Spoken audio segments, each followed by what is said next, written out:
अस्सलाम वालेकुम dear 7th class के स्टूडेंट आज इस वीडियो लेक्चर्स में हम मैथमेटिक्स की यूनिट 1 की एक्सरसाइज 1.2 करेंगे। इससे पहले वीडियो लेक्चर में स्टूडेंट मैंने आप लोगों को एक्सरसाइज 1.2 के पहले 3 क्वेश्चंस करवा दिए थे। तो आज स्टूडेंट इस वीडियो लेक्चर्स में हम जो नेक्स्ट क्वेश्चंस हैं क्वेश्चन नंबर 4 करेंगे। स्टूडेंट आपसे गुजारिश की जाती है कि चैनल्स को सब्सक्राइब करें, बेल आइकन को क्लिक करें। Thank you very much. Student यहाँ पर हम लोगों ने क्वेश्चन नंबर 4 करने से पहले, एक्सरसाइज 1.2 का क्वेश्चन नंबर 4 करने से पहले हम जो कुछ प्रॉपर्टीज हैं जो क्वेश्चन नंबर 4 से रिलेटेड है वो पढ़ेंगे। स्टूडेंट हमारे पास जो यूनिट 1 है वो रेशनल नंबर्स हैं। तो हमने यहाँ पे देखना है कि student properties of rational number with respect to addition क्या होती है, यानी एडिशन के लिहाज से जो रेशनल नंबर्स हैं उनकी प्रॉपर्टीज क्या क्या होती है और उनको हम यहाँ पर देखते हैं। सबसे पहली जो प्रॉपर्टी है वो आपके पास एक कम्यूटेटिव प्रॉपर्टी है of rational number with respect to addition होगा। स्टूडेंट कम्यूटेटिव प्रॉपर्टी ये होती है कि आप नंबर को जिस ऑर्डर में ऐड करते हैं, यानी दो रेशनल नंबर्स को हम जिस ऑर्डर में ऐड करते हैं वो इंपॉर्टेंट नहीं होता है। यानी the order in which we add, इसकी डेफिनेशन ये होगी कि the order in which we add two rational numbers, in which we add two rational numbers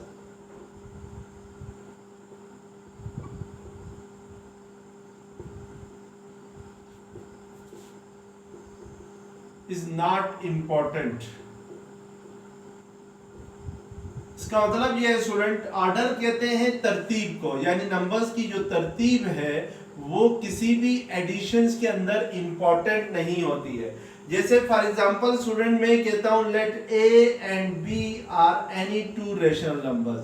हम ए और बी कोई से दो रेशनल नंबर्स लेते हैं, are any two rational numbers, तो देन अगर मैं a प्लस बी करूं तो स्टूडेंट ये इक्वल होगा b प्लस a के। यानी अगर मैं लेफ्ट हैंड साइड पे स्टूडेंट मैंने a को पहले लिखा है b को बाद में लिखा है, राइट हैंड साइड पे मैंने ऑर्डर चेंज किया है, b को पहले लिखा है a को बाद में लिखा है। तो इट मींस कि अगर ये ऑर्डर चेंज करूं यानी a और b की पोजीशन को इंटरचेंज करूं तो इससे एडिशन के ऊपर कोई फर्क नहीं पड़ेगा, यानी एडिशन सेम ही रहेगी। जैसे फॉर एग्जांपल स्टूडेंट मैं दो नंबर लेता हूं, एक लेट्स सपोज मैं 3 लेता हूं, सेकंड रेशनल नंबर 4 लेता हूं, यानी मैंने a की जगह 3 लिया है और b की जगह 4 लिया है। 3 प्लस 4 करूं तो ये हमेशा 4 प्लस 3 के इक्वल होगा, यानी 3 प्लस 4 भी 7 होता है और 4 प्लस 3 भी क्या होता है, 7 होता है।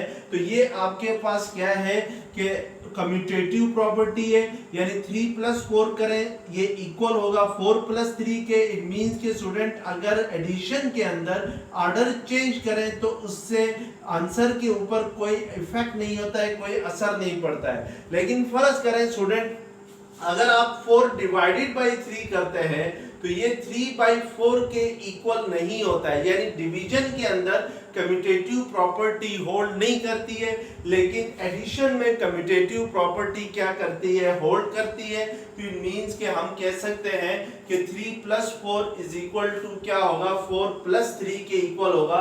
This is commutative property of addition है। नेक्स्ट जो प्रॉपर्टी है वो आपके पास स्टूडेंट है एसोसिएटिव प्रॉपर्टी है। एसोसिएटिव प्रॉपर्टी के लिए आपने कोई से 3 नंबर लेने हैं। Next associative property of addition होगी। एसोसिएटिव प्रॉपर्टी ये होती है स्टूडेंट के लेट मेरे पास कोई से 3 रेशनल नंबर है, let A B and C are any 3 rational numbers.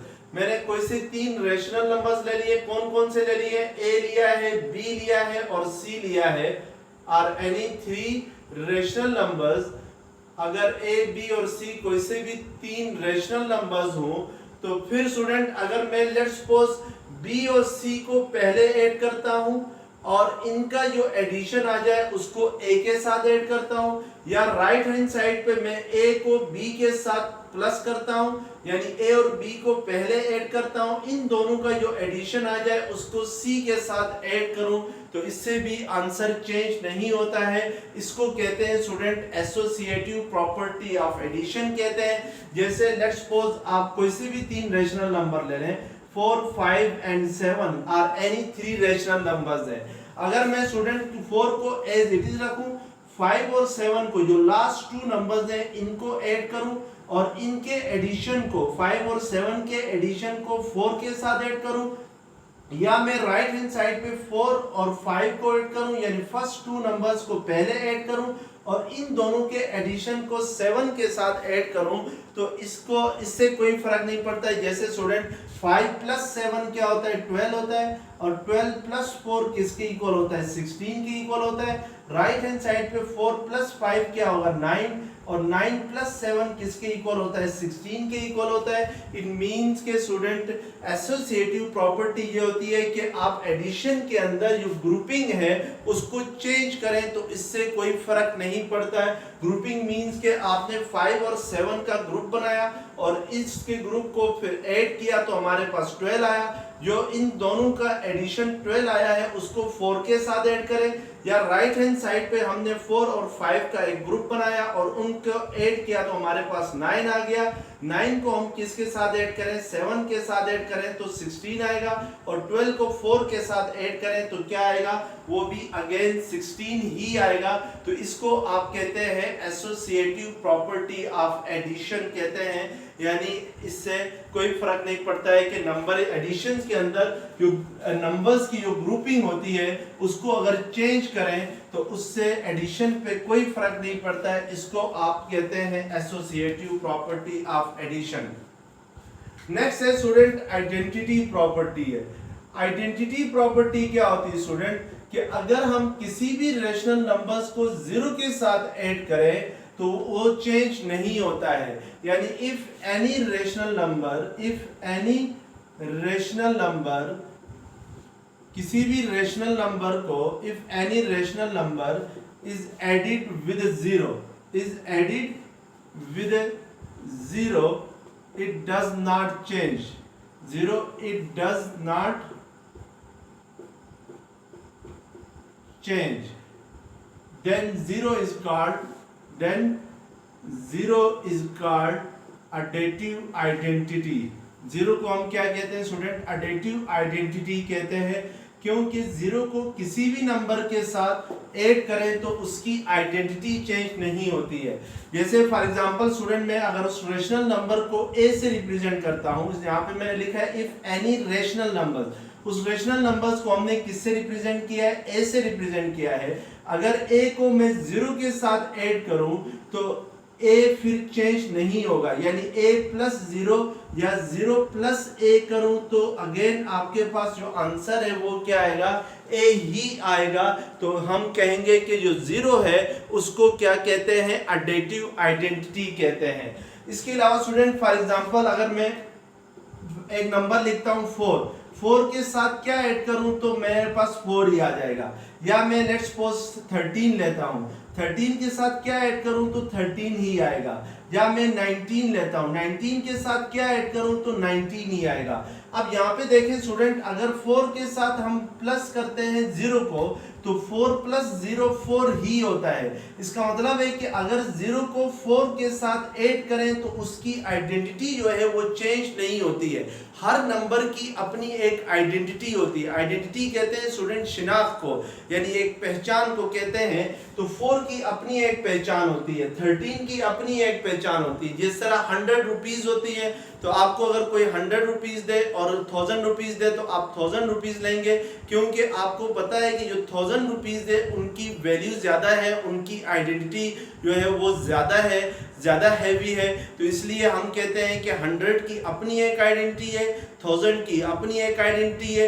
इसी तरीके से स्टूडेंट हर नंबर की अपनी एक आइडेंटिटी होती है। अगर मैं फर्ज करें 4 को 0 के साथ ऐड करता हूं तो 4 ही आता है। इसी तरीके से अगर मैं 13 को 0 के साथ ऐड करूं तो 13 ही आता है। इट मींस कि 0 को 13 के साथ ऐड करने से उसकी आइडेंटिटी जो है वो चेंज नहीं हुई है।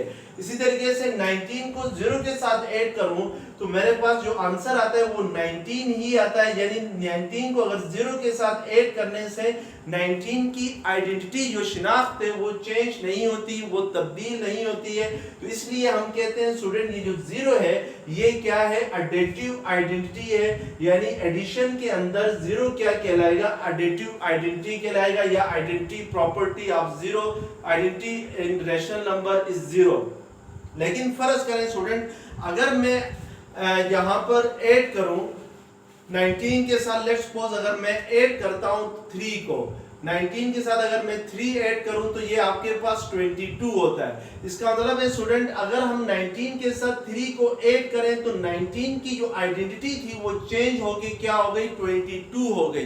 इट मींस कि 3 जो है वो एडिटिव आइडेंटिटी नहीं हो सकता है। क्यों नहीं हो सकता, क्योंकि 3 को अगर 19 के साथ ऐड करें तो उसकी आइडेंटिटी जो है, उसकी शिनाख्त जो है वो क्या हो जाती है, चेंज हो जाती है।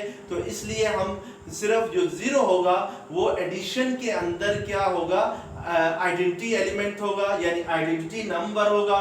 तो इसलिए हम कहेंगे 0 इज एडिटिव आइडेंटिटी। अब नेक्स्ट हमारे पास स्टूडेंट जो प्रॉपर्टी है एडिशन में, वो है आपके पास इनवर्स है, इनवर्स, या इसको हम कहेंगे एडिटिव इनवर्स भी कहेंगे। जिस तरह स्टूडेंट ये आइडेंटिटी एलिमेंट 0 था तो इसको हम एडिटिव आइडेंटिटी भी कहते हैं। एडिटिव आइडेंटिटी आपने याद रखना है कि एडिटिव आइडेंटिटी 0 है। और एडिटिव आइडेंटिटी 0 क्यों है, क्योंकि इसको अगर हम किसी भी नंबर के साथ ऐड करें, यानी 0 को किसी भी नंबर के साथ ऐड करें तो उसकी आइडेंटिटी चेंज नहीं होती है। नेक्स्ट हमारे पास है इनवर्स प्रॉपर्टी है, या इसको एडिटिव इनवर्स भी कहा जाता है। अगर इसका पूरा नाम लें तो ये एडिटिव इनवर्स कहा जाएगा। इनवर्स प्रॉपर्टी स्टूडेंट क्या होती है कि लेट्स सपोज मैं अगर आपके सामने एक नंबर लिखता हूं 7 के साथ क्या प्लस करूं तो 0 आएगा।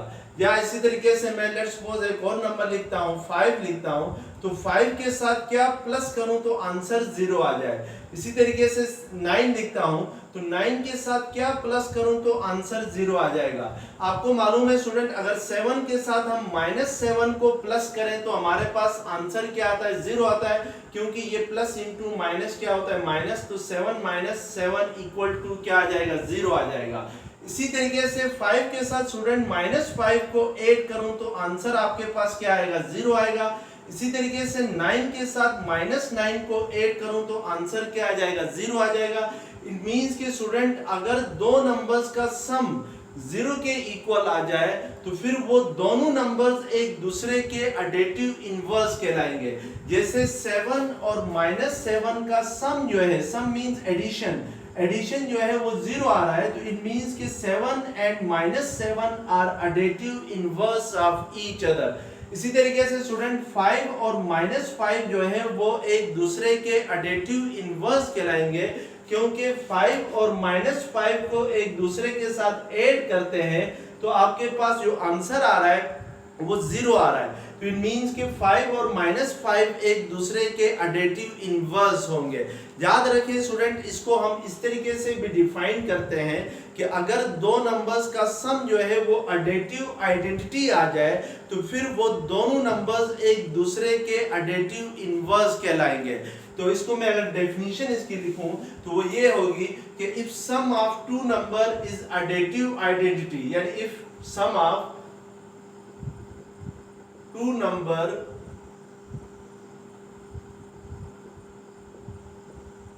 Is equal to additive identity. Additive identity student होती है आपके पास कौन सी, एडिटिव आइडेंटिटी कहते हैं 0 को।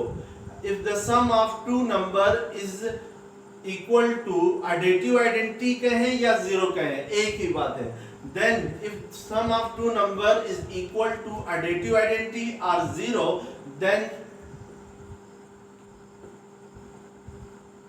they are called additive inverse of each other, या just simply inverse of each other कहेंगे। Then they are called inverse कहेंगे, या इनको हम additive inverse भी कहते हैं क्योंकि addition हो रही है, additive inverse of each other, of each other। यानी अगर दो नंबर्स का सम जो है वो 0 के इक्वल आ जाए what is zero? Zero is additive identity. फिर वो दोनों नंबर्स एक दूसरे के क्या कहलाएंगे? एडिटिव इनवर्स कहलाएंगे। जैसे फॉर एग्जांपल स्टूडेंट में अगर a प्लस माइनस ए करता हूं तो इन दोनों का सम किसके इक्वल आता है? जीरो के इक्वल आता है।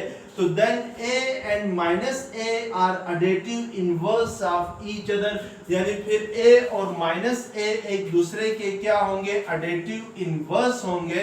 अगर a को हम लोग माइनस ए के साथ प्लस करते हैं, यानी a को माइनस ए के साथ प्लस करते हैं, तो ये प्लस इंटू माइनस क्या होगा? माइनस। और a माइनस ए किसके इक्वल होता है? जीरो के इक्वल होता है। तो इट मींस कि हम कहेंगे then a and minus a are additive inverse of each other, यानी दोनों एक दूसरे के क्या होंगे? एडिटिव इनवर्स होंगे। क्यों एडिटिव इनवर्स होंगे? क्योंकि इन दोनों का सम जो होता है वो क्या है? Additive inverse of each other, यानी एक दूसरे के एडिटिव इनवर्स होंगे। क्यों एडिटिव इनवर्स होंगे? क्योंकि a और माइनस ए को प्लस करें तो आंसर क्या आता है? जीरो आता है। जैसे अभी मैंने एग्जांपल दी थी स्टूडेंट, 7 प्लस माइनस 7 करें तो आंसर जीरो आ रहा है। इट मींस कि 7 का एडिटिव इनवर्स क्या होगा? माइनस 7 होगा। इसी तरीके से अगर मैं कहता हूं what is the additive inverse of 100, तो आप आंसर देंगे कि additive inverse of 100 is minus 100, यानी सिर्फ साइन चेंज करेंगे। क्योंकि 100 को माइनस 100 के साथ ऐड करते हैं तो आपके पास आंसर किसके इक्वल आता है? जीरो के इक्वल आता है। ये प्लस इंटू माइनस माइनस होगा, तो 100 माइनस 100 किसके इक्वल होता है? जीरो के इक्वल होता है। तो अब आपने याद रखना है कि स्टूडेंट किसी भी नंबर का अगर आपने एडिटिव इनवर्स फाइंड करना है तो सिर्फ उसका साइन चेंज करना होगा। जैसे अगर आपसे मैं कहता हूं -7/5 का एडिटिव इनवर्स क्या होगा, तो आप कहोगे कि -7/5 का एडिटिव इनवर्स 7/5 होगा। इसी तरीके से 7/5 का एडिटिव इनवर्स क्या होगा? -7/5 होगा। जैसे 100 का एडिटिव इनवर्स -100 है तो -100 का एडिटिव इनवर्स क्या होगा? +100 होगा। यानी किसी भी नंबर का एडिटिव इनवर्स फाइंड करने के लिए उस नंबर के साइन को क्या करना होगा? चेंज करना होगा। तो ये आपके पास क्या होगा? एडिटिव इनवर्स होगा। अब स्टूडेंट आपके पास एक्सरसाइज 1.2 का क्वेश्चन नंबर 4 है। क्वेश्चन नंबर 4 आपके सामने है student, name the property being illustrated. यहाँ पर नीचे स्टूडेंट आपने प्रॉपर्टीज का नाम बताना है। जो प्रॉपर्टी पार्ट 1 में यूज हुई है उसका नाम बताना है, जो प्रॉपर्टी पार्ट 2 में यूज हुई है उसका नाम बताना है। इसी तरीके से जिस पार्ट में जो प्रॉपर्टी यूज हुई है उसका नेम बताना है। अब स्टूडेंट मैंने आप लोगों को प्रॉपर्टीज तीनों 4 प्रॉपर्टीज अभी पढ़ाई है। सबसे पहले हमने पढ़ ली कम्यूटेटिव प्रॉपर्टी। कम्यूटेटिव प्रॉपर्टी क्या होती है कि a प्लस बी इक्वल होता है b प्लस ए के। इसी तरीके से सेकंड प्रॉपर्टी हमने पढ़ ली एसोसिएटिव प्रॉपर्टी। ये किसके इक्वल होती है? a प्लस ब्रैकेट में b प्लस सी इक्वल होता है a प्लस b ब्रैकेट के अंदर प्लस सी। इसको स्टूडेंट हम इस तरीके से भी लिख सकते हैं, a प्लस बी को a और b को पहले प्लस करें और इनके एडिशन को c के साथ ऐड करें, और राइट हैंड साइड पे स्टूडेंट b और c को पहले ऐड करें और इन दोनों के एडिशन को a के साथ ऐड करें। इससे कोई फर्क नहीं पड़ता है, तो हम इसको कहते हैं एसोसिएटिव प्रॉपर्टी। इसी तरीके से अगर किसी रेशनल नंबर के साथ जीरो ऐड हो रहा हो तो उसको हम क्या कहते हैं? आइडेंटिटी कहते हैं। और जीरो जो होता है वो कौन सा एलिमेंट होता है? आइडेंटिटी नंबर होता है, यानी जीरो इज आइडेंटिटी नंबर। इसी तरीके से स्टूडेंट अगर हम दो रेशनल नंबर्स को ऐड करें जो इनवर्स है, नेक्स्ट प्रॉपर्टी हमारे पास इनवर्स है, तो a प्लस माइनस ए करूं तो इक्वल टू 0 आएगा, या माइनस ए प्लस ए करूं तो इक्वल टू 0 आएगा। अगर कोई नंबर इस फॉर्म में लिखा हुआ है तो फिर वहां पर कौन सी प्रॉपर्टी यूज हो रही है? इनवर्स की प्रॉपर्टी यूज हो रही है। तो इन प्रॉपर्टीज का नाम आपने इस क्वेश्चंस के अंदर बताना है। सबसे पहली प्रॉपर्टी है student -3 plus 3 is equal to 0। तो यहाँ पे देखें ये इस फॉर्म में लिखा हुआ है -a plus a equal to 0, या इसको आप इस तरीके से लिख सकते हैं a प्लस ब्रैकेट में -a इक्वल टू 0। इस प्रॉपर्टी को हम क्या कहते हैं स्टूडेंट? इनवर्स कहते हैं। तो इट मींस कि -3 और +3 एक दूसरे के क्या है? एडिटिव इनवर्स है। तो यहाँ पे जो प्रॉपर्टी यूज हुई है वो कौन सी हुई है? इनवर्स की हुई है। तो हम हम आंसर में क्या लिखेंगे, इनवर्स लिखेंगे।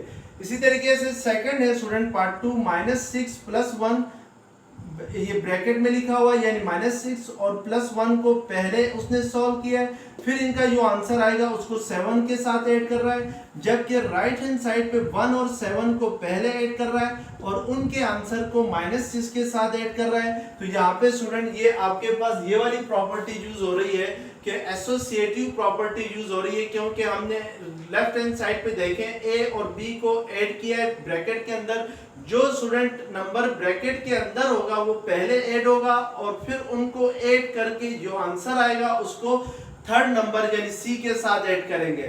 तो यहाँ पे आपको नजर आ रहा है स्टूडेंट इस ए की जगह -6 है और इस बी की जगह आपके पास +1 है और इस सी की जगह आपके पास +7 है और राइट हैंड साइड पे ए की जगह -6 है प्लस ब्रैकेट में 1 + 7 है, मींस कि बी और सी की जगह आपके पास 1 और 7 है।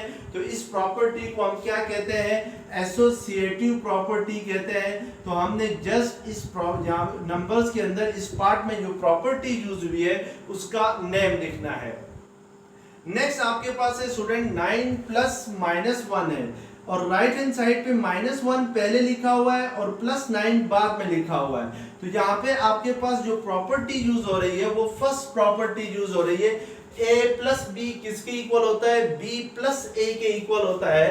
तो इस a की जगह स्टूडेंट लेफ्ट हैंड साइड पे 9 है और जो b है उसकी जगह आपके पास -1 है और राइट हैंड साइड पे b पहले लिखा हुआ है और a बाद में लिखा हुआ है। तो ये कौन सी प्रॉपर्टी होगी, आपके पास जो फर्स्ट प्रॉपर्टी है कम्यूटेटिव प्रॉपर्टी।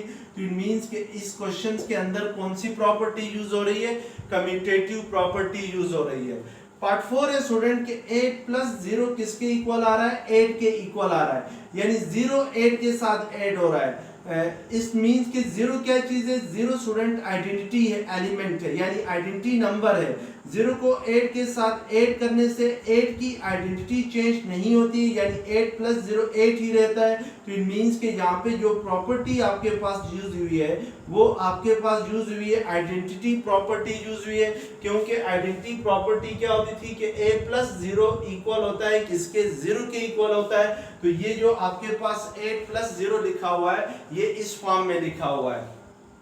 नेक्स्ट पार्ट 7 में देखें स्टूडेंट 8 होल 2/3 ऐड हो रहा है -8 होल 2/3 के साथ और इन दोनों का एडिशन क्या आ रहा है, 0 आ रहा है। यानी स्टूडेंट आपके पास ये वाली प्रॉपर्टी यहाँ पे यूज हुई है a + -a = 0, इसको हम क्या कहते हैं, इनवर्स प्रॉपर्टी कहते हैं। तो यहाँ पे इस प्रॉपर्टी का नाम क्या होगा, इनवर्स होगा। तो इसके आंसर में हम क्या लिखेंगे, इनवर्स लिखेंगे।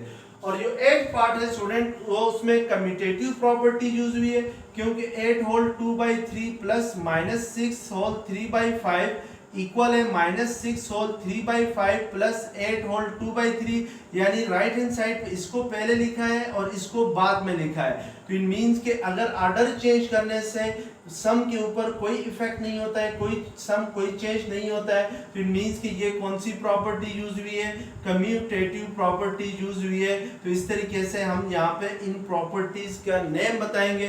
तो याद रखें स्टूडेंट ये जो आपने प्रॉपर्टीज पढ़ी हैं ये विद रिस्पेक्ट टू एडिशन है।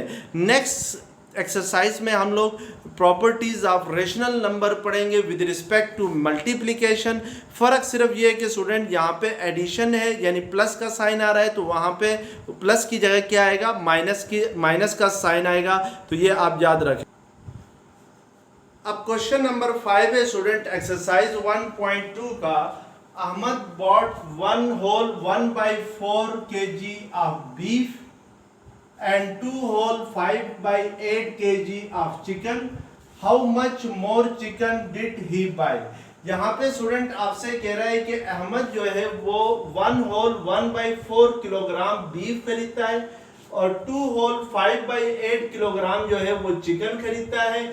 आपसे ये पूछ रहा है कि अहमद ने जो चिकन है वो बीफ से कितना ज्यादा खरीदा है, यानी चिकन कितना ज्यादा है बीफ से। तो पहले जरा हम देखते हैं कि स्टूडेंट बीफ कितना है, यानी बीफ उसने खरीदा है, यानी जो बीफ बाई किया है वो है 1 होल 1/4 किलोग्राम है। इट मींस कि स्टूडेंट ये जो फ्रैक्शन है आपके पास मिक्स फ्रैक्शन है और इसको आपने लिखना है इरेशनल फ्रैक्शन में। तो उसके लिए हम लोग क्या करेंगे, 4 को 1 से मल्टीप्लाई करेंगे, 4 1 ज़र 4 और 1 में फिर 4 में 1 ऐड करेंगे तो ये आपके पास क्या होगा 5/4 kg होगा। इट मींस कि अहमद ने 5/4 kg बीफ खरीदा है। और चिकन उसने खरीदा है स्टूडेंट, चिकन की जो अमाउंट है वो है 2 होल 5/8 kg है। तो इट मींस कि इसको भी हम लोग इरेशनल फ्रैक्शंस या इम्प्रॉपर फ्रैक्शंस में लिखेंगे। तो 8 2 ज़र 16, 16 प्लस 5 करते हैं तो आपके पास क्या आता है 21। तो इट मींस कि अहमद ने जो चिकन बाई किया है वो 21/8 kg चिकन बाई किया है। अब क्वेश्चन के अंदर आपसे कह रहा है कि उसने चिकन कितना ज्यादा खरीदा है बीफ से। तो इट मींस कि अगर हम लोग चिकन में से बीफ को माइनस करें, जितना चिकन खरीदा है उसमें से अगर बीफ को माइनस करें तो वो मोर चिकन आएगा देन बीफ। यानी हम कह सकते हैं कि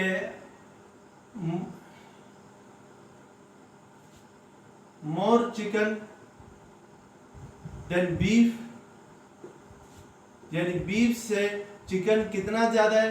तो इट मींस कि हम जो अमाउंट ऑफ चिकन है स्टूडेंट, जो क्वांटिटी ऑफ चिकन है उसमें से हम लोग बीफ को क्या करेंगे माइनस करेंगे, क्योंकि बीफ कम खरीदा है और चिकन ज्यादा खरीदा है। तो चिकन उसने कितना खरीदा है 21/8 kg खरीदा है और बीफ उसने कितना खरीदा है 5/4 kg खरीदा है। तो हम 21/8 माइनस 5/4 करेंगे। तो यहाँ पे स्टूडेंट जब भी दो फ्रैक्शन सब्ट्रैक्ट हो रही हो या ऐड हो रही हो तो डिनोमिनेटर्स का हम क्या लेते हैं एलसीएम लेते हैं। 8 और 4 का जो एलसीएम होगा वो 8 ही होगा, क्योंकि स्टूडेंट जो 4 है वो 8 का एक फैक्टर है। या अगर हम एलसीएम फाइंड करते हैं तो ये 2 4 ज़र 8, 2 2 ज़र 4। अब 4 से होगा तो 2 से ही होगा तो 2 2 ज़र 4, 2 1 ज़र 2, फिर 2 से होगा 2 1 ज़र 2 और 1 एज इट इज आ जाएगा। तो ये 2 2 ज़र 4, 4 2 ज़र 8। तो इट मींस के 8 और 4 यानी जो डिनोमिनेटर का एलसीएम होगा 8 और 4 का वो आपके पास क्या होगा 8 होगा।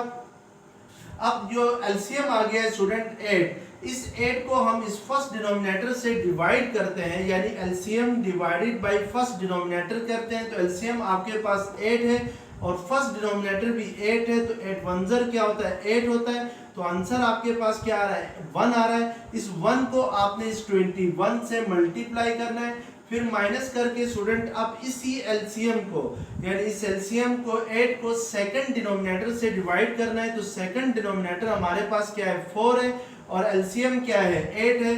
तो इट मींस कि अगर 8 को 4 से डिवाइड करते हैं तो 4 2 ज़र 8 होता है और आपके पास आंसर क्या आ रहा है 2 आ रहा है। इस 2 को इस नोमिनेटर यानी 5 से मल्टीप्लाई करेंगे तो आपके पास ये होगा 21 ज़र 21 माइनस 2 5 ज़र 10 डिवाइडेड बाई 8 होगा और 21 माइनस 10 करते हैं तो ये हमारे पास 11/8 होता है। और 11/8 जो है स्टूडेंट ये इम्प्रॉपर फ्रैक्शन है। इम्प्रॉपर फ्रैक्शन वो होती है जिसमें नोमिनेटर बड़ा हो डिनोमिनेटर क्या हो छोटा हो। यहाँ पे नोमिनेटर 11 है डिनोमिनेटर 8 है। तो इट मींस के नोमिनेटर बड़ा है डिनोमिनेटर से, तो ये इम्प्रॉपर फ्रैक्शन है। और हमेशा याद रखें कि किसी भी इम्प्रॉपर फ्रैक्शन को आपने मिक्स फ्रैक्शन में लिखना है बाय डिवीजन। तो डिवीजन करके इसको मिक्स फ्रैक्शन में लिखेंगे तो 8 1 ज़र 8, रिमाइंडर क्या आएगा 3 आएगा। तो इसको हम लिखेंगे 1 होल यानी क्वोशंट हमारे पास 1 आ रहा है 1 होल 3/8 किलोग्राम होगा। किलोग्राम इसलिए होगा स्टूडेंट के यहाँ पर बीफ और चिकन जो दिए गए थे उनकी जो क्वांटिटी थी वो केजी में गिवन थी। तो इट मींस के जो चिकन खरीदेगा जो ज्यादा चिकन खरीदेगा यानी बीफ से कितना ज्यादा चिकन खरीदेगा 1 होल 3/8 kg ज्यादा खरीदेगा ज्यादा बाई करेगा या 11/8 kg जो है वो बीफ से चिकन ज्यादा वो खरीदेगा। तो इस तरीके से हम ये क्वेश्चन नंबर 5 करते। नेक्स्ट क्वेश्चन नंबर 7 है स्टूडेंट एक्सरसाइज 1.2 का। क्वेश्चन नंबर 7 है Salma wake up at 6 AM। Salma जो है वो सुबह 6 बजे जागती है। AM मींस टू स्टूडेंट सुबह के 6 बजे। It takes her 1 whole 1/4 hours to shower, get dressed and comb her hair. it takes her 1/2 hours to eat breakfast, brush her teeth and make her bed. At what time she will be ready for school? यहाँ पे student आपसे कह रहा है कि जो सलमा है वो सुबह 6 बजे जागती है और जागने के बाद जो है वो गेट शावर लेती है, ड्रेस चेंज करती है और अपने बालों को कंघी करती है। और शावर लेने में, ड्रेस चेंज करने में, अपने बालों को कंघी करने में उसको जो टाइम लगता है वो 1/4 आवर लगते हैं। और इसी तरीके से student it takes her 1/2 hour to eat breakfast, brush her teeth and make her bed. इसी तरीके से उसको जो हाफ आवर यानी आधा घंटा, 1/2 आवर्स मीन्स के हाफ आवर, आधा घंटा जो लगता है स्टूडेंट वो उसको नाश्ता करने में लगता है, दांतों को ब्रश करने में लगता है और अपने जो बेड है उसको सही करने में, उसको डेकोरेट करने में लगता है। At what time she will be ready for school? तो आपने ये बताना है कि वो स्कूल के लिए किस टाइम रेडी होगी, यानी स्कूल किस टाइम जाएगी। तो अब हमने यहाँ पे देखना है कि स्टूडेंट सबसे पहले ये देखते हैं कि वेकअप टाइम क्या था सलमा का, यानी वेकअप टाइम, जागने का जो टाइम था वो उसका था सुबह 6 बजे जागती है, तो इट मीन्स कि 6 AM is the time to wake up. अब हमने यहाँ पे देखना है कि स्टूडेंट वो कितना टाइम लगाती है शावर और ड्रेस चेंज करने में और बालों को कंघी करने में, यानी time taken to take shower, time taken to take shower, dress change करने में एंड कॉम हेयर, और बालों को कंघी करने में जो टाइम लगता है वो उसका लगता है 1/4 आवर्स लगते हैं।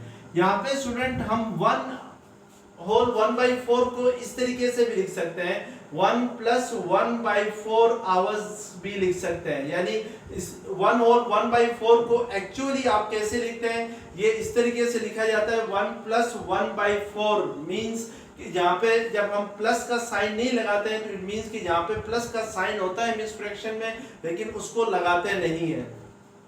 अब स्टूडेंट मैं अगर ये 1/4 आवर्स को इस तरीके से लिखूं, 1 आवर्स + 1/4 आवर्स लिखूं तो इससे भी कोई फर्क नहीं पड़ता है, तो ये एक ही चीज है 1/4 आवर्स। यहाँ पे मैं 1 आवर को एज इट इज रहने देता हूँ और ये जो 1/4 आवर है इनको मैं मिनट्स में कन्वर्ट करता हूँ। ये 1/4 आवर में कितने मिनट्स होंगे ये देखने के लिए स्टूडेंट देखें कि हमारे पास एक घंटे में यानी 1 आवर में जो मिनट होते हैं वो 60 मिनट्स होते हैं, यानी एक घंटे में हमारे पास 60 मिनट होते हैं। तो फिर 60 मिनट्स में जो एक मिनट, अगर मैं आपसे पूछूं कि 1 मिनट यानी एक मिनट के अंदर कितने घंटे होंगे, तो आप कहोगे 1/60 आवर्स होंगे, यानी 1 मिनट इक्वल होगा 1/60 आवर्स के इक्वल होगा। इसका मतलब यह है कि स्टूडेंट अगर हम एक आवर के 60 इक्वल पार्ट्स बनाएं तो फिर जो 1 पार्ट होगा उनमें से वो 1 मिनट कहलाएगा।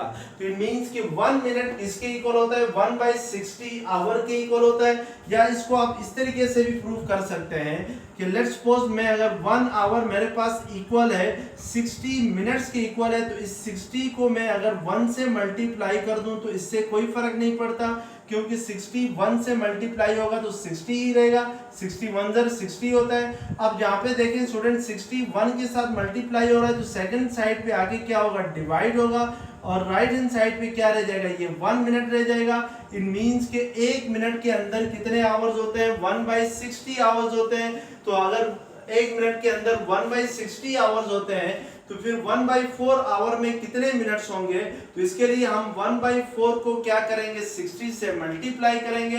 तो ये 4 1 ज़र 4, 2 कैरी आएगा, 4 5 ज़र 20, तो इट मींस के ये 15 मिनट के इक्वल आएगा, यानी 1/4 आवर्स में 15 मिनट होते हैं। इसका मतलब है स्टूडेंट के सलमा जो है वो एक घंटा यानी 1 आवर 15 मिनट जो है वो टाइम लेती है to take shower, dress and hair को कॉम्ब करने में।